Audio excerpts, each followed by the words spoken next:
తిరుపతి జిల్లా చంద్రగిరి నియోజకవర్గంలో పాగాల, చంద్రగిరి, తిరుపతి రూరల్, చిన్న గోటిగల్లు, ఎర్రవారిపాళ్యం మండలాల్లో మంగళవారం ప్రభుత్వ ఉన్నత పాఠశాలల్లో చదువుతున్న విద్యార్థులకు ప్రభుత్వం ద్వారా అందజేసిన విద్యా సామగ్రి కిట్లను స్థానిక నాయకులు, అధికారులు, ఉపాధ్యాయులు సమక్షంలో చంద్రగిరి ఎమ్మెల్యే పులివర్తి నాని చేతుల మీదుగా అందజేశారు. ముందుగా పాకాల జెడ్పీటీసీ నంగా పద్మజారెడ్డి, మాజీ ఎంపీపీ చాముండేశ్వరి, మాజీ ఎంపీటీసీ గౌతమి చేతుల మీదుగా జ్యోతి ప్రజ్వలన చేశారు.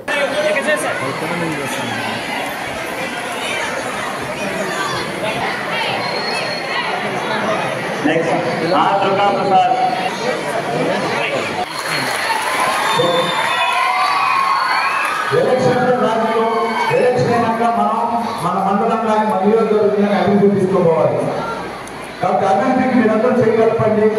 మీ సలహాలు ఇవ్వండి. మీ సలహాలు పాటిస్తా. నెలలో 30 రోజులు